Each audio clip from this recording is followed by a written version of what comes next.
I am Song to be Erickson, and this is my channel where I talk about whatever's on my mind. And today, before I get into that, yes, this is my Silas plush. I get a lot of comments on my other videos that are like, oh my gosh, is that a Silas in the background? Yes, this is my Silas. I figured I would just go ahead and acknowledge him today and have him here to hopefully not even calm me down, but okay. So some of you who follow me may know that I am currently working on a fanfic that I originally started in like 2015, and after I went through some stuff a year or two ago, a year and a half ago, I ended up taking down the books I had self-published, and I needed a way to rebuild my confidence as a writer, and I thought, I'll just go back to that fanfic I abandoned 10 years ago. And so that has been a bit of an experience in and of itself. I'm sure I'll talk about that another time, but what I wanted to talk about today is the other day I posted a new chapter. Specifically, it was chapter 30, and I got a review that has stuck with me. I'm just gonna read it. Like I said, this is chapter 30, and it is an anonymous guest review that says, I do not understand the story. Please do a Breve review. Brieve.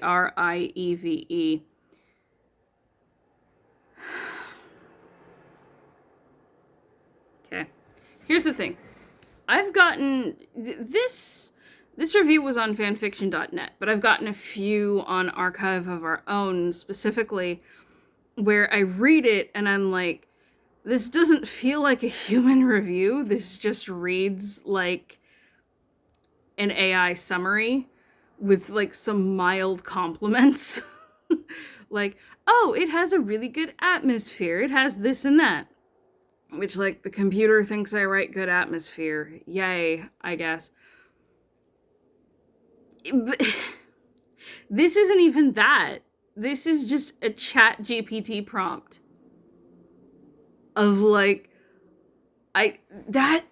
okay, the biggest thing for me is it's like, you are on chapter 30, and you're saying, I do not understand the story. Now, to be fair, since I came back from the extended hiatus, the story has taken on it. Originally, it was just a straight superhero story, right? Since I came back, it's actually taken on a bit of a supernatural element, and like I've added it. Okay, before I start listing this, I should clarify. It is a Rise of the Brave Tangled Dragons fanfic. So the main characters are like Hiccup and Astrid from How to Train Your Dragon, Jack Frost from Rise of the Guardians, Rapunzel from Tangled, and Merida from Brave. And of course, because it's me, Eret, son of Eret, is also important. Screaming, but Daddy, I love him. And also, since I came back, Heather and an OC that my boyfriend and I made. Long story short, he writes How to Train Your Dragon fanfic too, and we have a character that we just use in both of our stories. Anyway, that is completely besides the point. So to be fair, like I said, since I came back from the hiatus, the story has taken on a supernatural element. Eris from Sinbad Legend of the Seven Seas came in because even 10 years ago, I loved the idea of writing her with Jack as an antagonist, just the way I imagined her tormenting him. And then I also started incorporating Death from Puss in Boots: The Last Wish. I don't mean it metaphorically or rhetorically or poetically or theoretically or in any other fancy way. I'm Death, straight up. And it's like, I love how the story has evolved. Like, I never would have written it this way 10 years ago when I was trying so hard to be a good Christian girl. It never would have gone that way. And then in chapter 30, I actually brought in Hades from Disney's Hercules. Uh, that was so much fun to write. So, like, to be fair, chapter 30 opened with Death and Eris talking to Hades. So, like, but at the same time, like, they've been set up. Like, it's not like that just came out of nowhere in chapter 30. It's been built up to. And so it's like, if I'm being really fair, I guess maybe suddenly having a scene that takes place in the underworld with 3 gods talking is, maybe that's a bit much, but at the same time too, and like, here's the thing, my writing is not subtle and it's not complex. I'm not weaving complicated narratives. It's not, oh no, what's happening? I'm not trippy at all. Like, even with these supernatural elements, I'm not trippy at all with my writing or anything like that.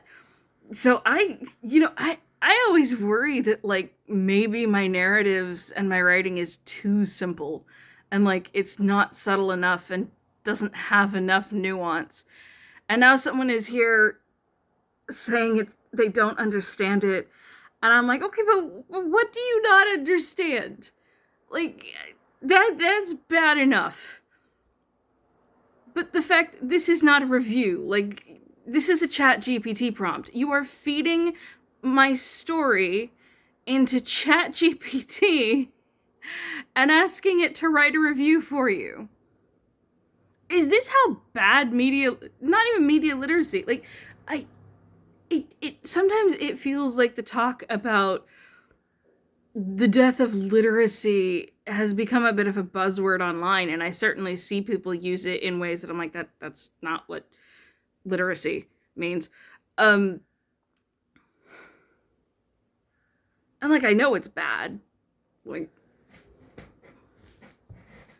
but like, fan fiction, like, you're on fanfic, not even AO3, which is kind of the big name, or Wattpad. You're on fanfiction.net reading chapter 30 of a story that is not subtle, and then going to Chat GPT, like, but I mean, to actually see a prompt like that, where it's just, I don't understand the story, please write a brief review.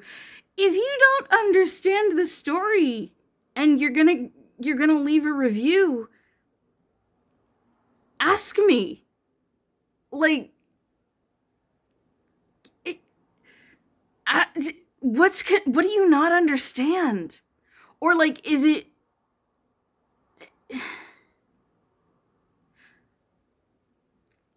I'm perplexed.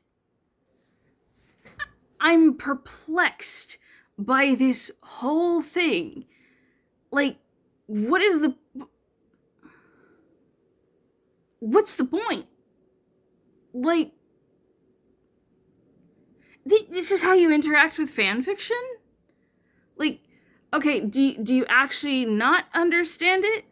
Or are you just telling ChatGPT you don't understand it so it'll summarize it for you? I don't understand. And like, obviously, I'm an author and an artist. I am not a fan of AI in general. And even just as someone who pays attention to like the cultural climate and who sees the decline in literacy rates, and like, I hear teachers talking about how kids, even before AI became super prevalent, we already had teachers talking about kids who could not comprehend a short story that they read in class, kids who didn't know how to structure a sentence properly and stuff like that. I guess I erroneously assumed that fan fiction was kind of safe. And like, I know there's been an issue with AI generated stories and stuff like that. So maybe I was just being naive. But fan fiction, for a long time, people have pointed out that like it's one of the few places that people go, kids especially, to interact with writing just for fun. Like, not as part of a class assignment, not something that's being assigned reading, but something that they go to read for pleasure, essentially. And that's why it's,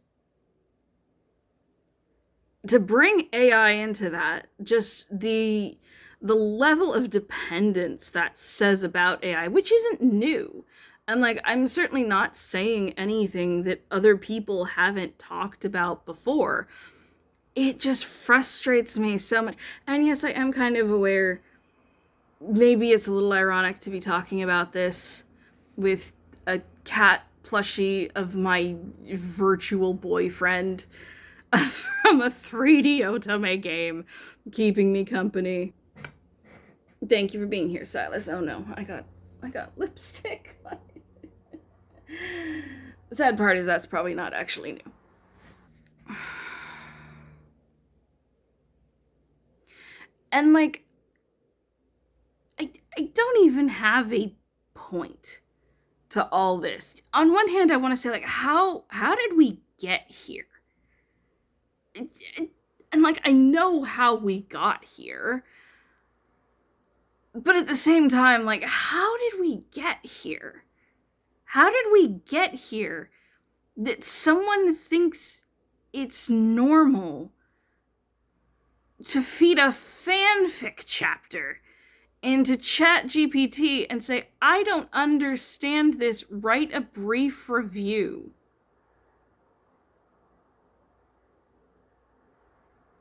I know I said it before, but I am so perplexed.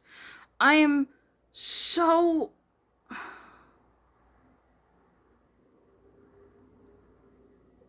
And I think part of it is that, like, obviously I've known and am aware that over-reliance on ChatGPT is an issue. I guess it's never hit home quite so much for me.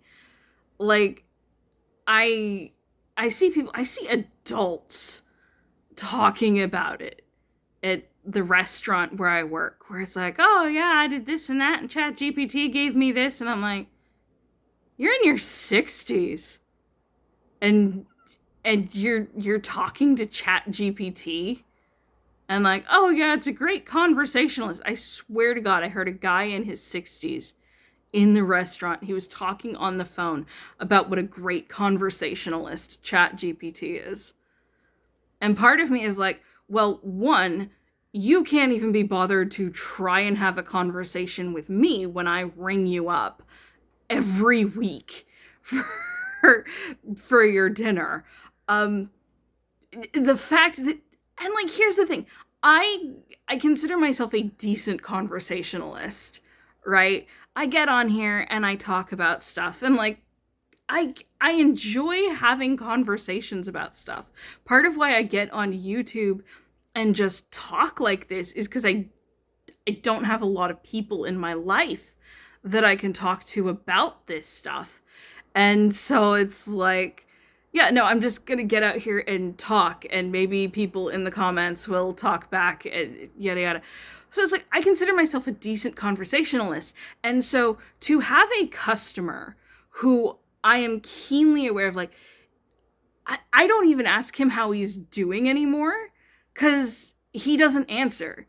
It'll just be, oh, hi, welcome in. Hi, can I get this? And it's like, and then he's sitting there on the phone talking about what a great conversationalist ChatGPT is. If you need ChatGPT to be your conversation, maybe the bad conversationalist in that conversation is you. That's a bit of a hot take, but like, I am right there. I realize I'm going off on a bit of a tangent here, but like I will have complete strangers come in, first timers at the restaurant who will order food, and while they're sitting there waiting, we will talk, and even when they're eating, we will just talk for 20 minutes about something or nothing or anything that comes up. So it's like, I think I'm a pretty decent conversationalist if you give me something to talk about and if you actually interact with me. I also think I can be pretty funny too. This one particular guy is like, I think, maybe if you talk to me, I could actually make you laugh and you might not be so miserable, but whatever.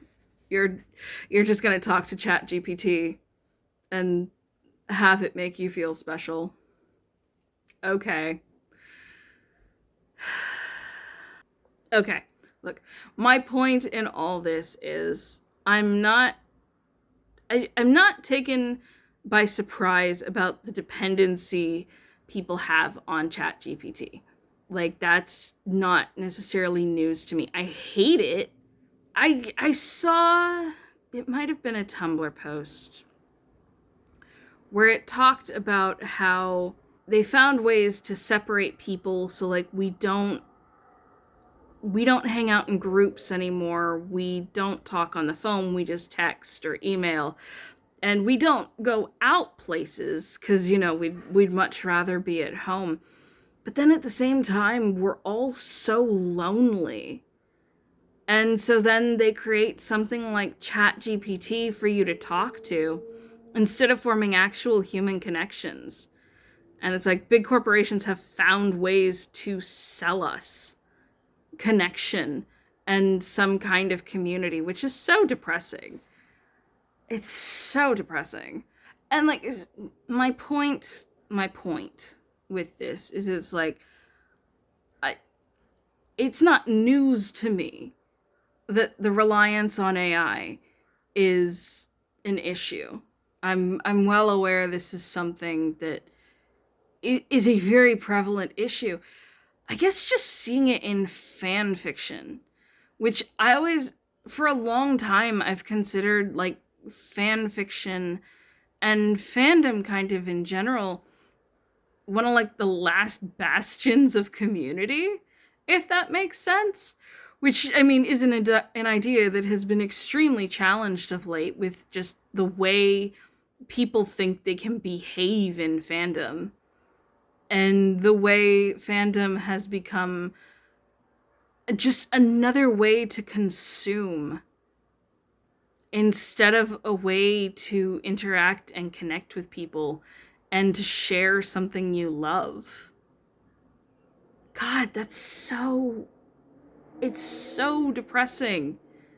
It's so depressing when I look at it that way. Like, I think that's why this one little review bothers me so much, is because it's indicative of something that's so much deeper. Like, it's not just fan fiction, it's fandom communities as a whole. Where like this used to be something you poured your heart into because you loved it and you wanted to make something you could share with the fandom community. And now we get people who, you either get the fans, quote unquote fans, who are so demanding and just expect so much of creators and say, well, we're your customers. We're basically your customers. And like, I talked, was it in my last video or the video I have coming up? I think it's a video, the next video I'm planning to record. Just the entitlement of fans and all that. Yeah, no, that's what I'm talking about next week, if everything goes to plan.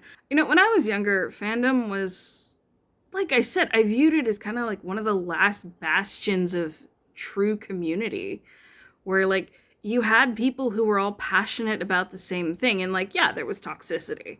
Like, do not ever let anyone tell you that fandom in the 2000s and 2010s was not toxic, because there absolutely was toxicity, but not nearly as bad as what you see now.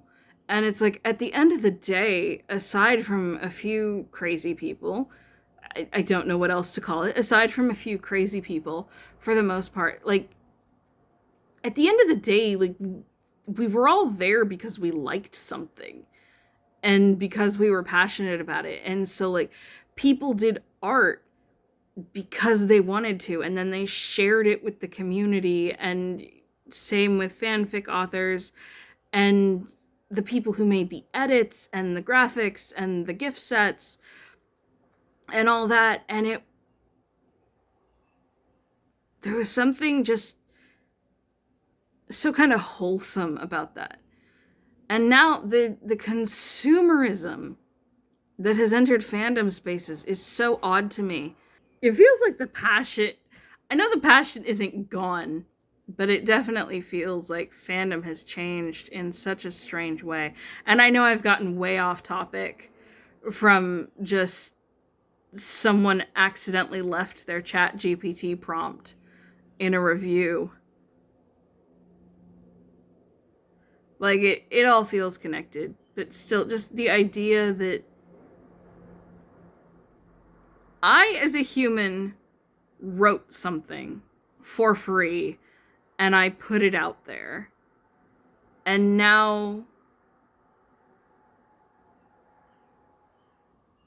and instead of giving me your human response to it, you want to let a computer do it.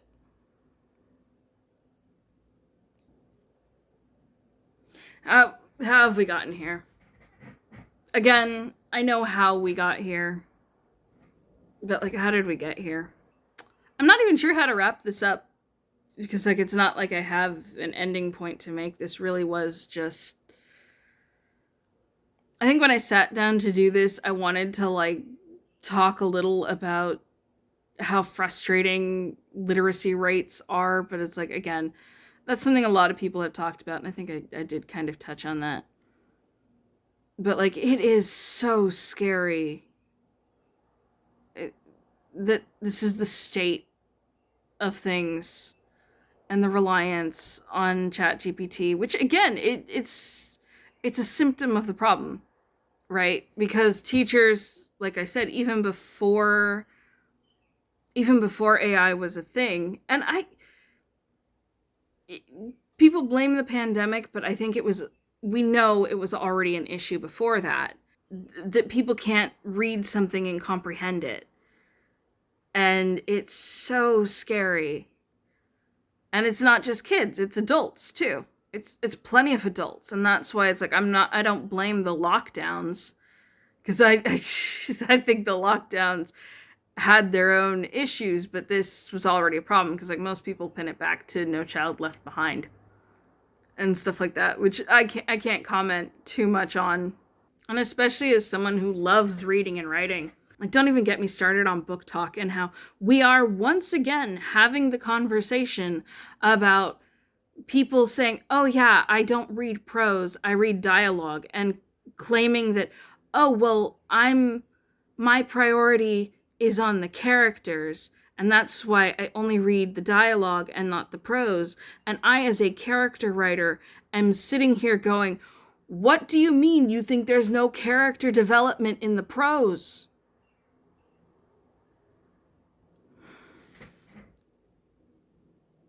Guys, I'm tired. I'm so confused. How did we get here? What is this? I could talk about book talk, and I probably will at another point. Why does my screen keep getting dark? I could talk about book talk and how performative that all is. And like, there's a part of me that's like, okay, I am an indie author. I'm going to end up promoting my stuff, and part of me feels like maybe I need to play nice with Book Talk. But then I actually see Book Talk and the way some of them treat reading, and I'm like, you're not a reader. You're a collector at best, and you're performative at worst. Actually, no, performative isn't even the worst. It's you're a trend chaser at worst. That's what it is. It's you're a collector or a trend chaser, or you just want to feel involved. You want to feel like you're a part of something. I don't know. So it's like, as a writer, again, there's part of me that's like, should I keep my opinions on Book Talk quiet, or should I? Is it okay to be honest about it? Here I am. We'll see if this makes it into the edit. Yeah, there's so much, and like I said, the reason I can't stop thinking about this one little one-line, not even review, is because it feels like a symptom of so much. And it just feels so connected. And I really thought I was going to be recording for like 10, 15 minutes, but no, I'm at 32 minutes. I'm sure it'll be less after I cut it down. And I mean, the other question, aside from how did we get here, which again, I know how we got here, is like, how do we get out of it? And I really don't know the answer to that one. Like, if we're to the point where fan fiction is getting people writing fanfics with Gen AI, that's a problem in and of itself. That's bad enough. But getting Gen AI or getting AI to review a fanfic for you? Oh, we've lost the plot. We have strayed so far from God's light. I'm gonna wrap this up. I should probably go sit up straight because I don't think this is good for my shoulders. Probably shouldn't do more videos like this. Not great for my posture. But yeah, okay. I will wrap this up here because I don't really have a point. I don't have a solution, and I don't have answers, aside from if by chance you are someone who reads fan fiction and uses ChatGPT like this, please don't. Like, I would much rather, if you're confused by this story, just ask. Like, I love talking about my stories. I would be happy to answer your questions either in a DM or in an author's note if it's a guest review, or if I need to, I can start, it tells me like, okay, is this something I actually haven't been clear about in the story? Do I need to like fix that in the next chapter? Or if you're not confused, I would so much rather have you say, I really liked this chapter, than have ChatGPT tell me, oh yes, this has very strong atmosphere. I could hear this. No, I wrote it as a human. Give me your human response. Is that too much to ask for? Okay. Before I start rambling now, and I know I've already been all over the place, but this got to me.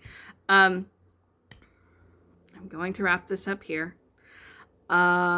Thank you for watching, and thank you for listening. I would certainly love to hear your human-generated thoughts, not your ChatGPT thoughts, down in the comments.